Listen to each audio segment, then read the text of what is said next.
Hello students. आज हमारा LT grade का दूसरा टॉपिक है scalar quantity and vector quantity. जैसे कि आपको याद है कल मैंने आपको यूनिट्स एंड डायमेंशन कराया था। So look, what is a scalar quantity. देखें, scalar quantity only magnitude, like only number. जैसे मास क्या, ओनली 5 kg किसी भी चीज का mass. Temperature, speed, this is called a scalar quantity, जिसके पास क्या होता है, ओनली नंबर होता है। Second is a vector quantity.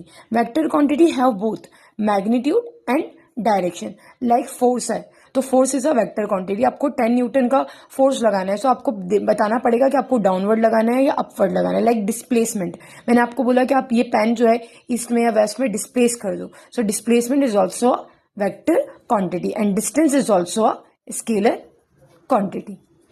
Now second is a scalar product. तो याद रखें, स्केलर प्रोडक्ट का फॉर्मूला होता है ए डॉट बी। स्केलर में स्केलर का दूसरा नाम होता है डॉट प्रोडक्ट। तो mod A mod B cos theta. A B क्या है, मैग्नीट्यूड वेक्टर, एंड थीटा क्या है, इन दोनों के बीच का एंगल।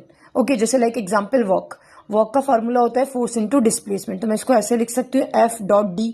ठीक है, डॉट हटेगा तो क्या आ जाएगा अपना कॉस। सो ये फॉर्मूला हो गया अपना स्केलर क्वांटिटी का। ओके, नाउ वेक्टर प्रोडक्ट होता है, दूसरा नाम है उसका क्रॉस प्रोडक्ट, बिकॉज इन दोनों के बीच में ऐसे करके क्रॉस का साइन आता है, ए क्रॉस बी।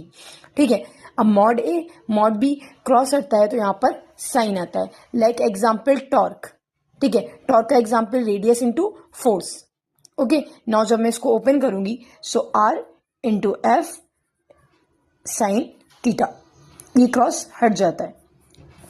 सो ये फॉर्मूला आ जाएगा अपना। ओके, देखें, जैसे एक है मेरे पास क्वांटिटी, उसका डायरेक्शन ऐसा है, दूसरी क्वांटिटी है। So now this called a scalar vector और B vector scalar product, and now this is a vector product A and B. And बीच का एक रहता है राइट हैंड रूल, आपको पता है n is a unit vector, जो किसको फॉलो करता है, direction given by the right hand rule. Okay, now हम लोग इसके कल न्यूमेरिकल स्टार्ट करते हैं। ओके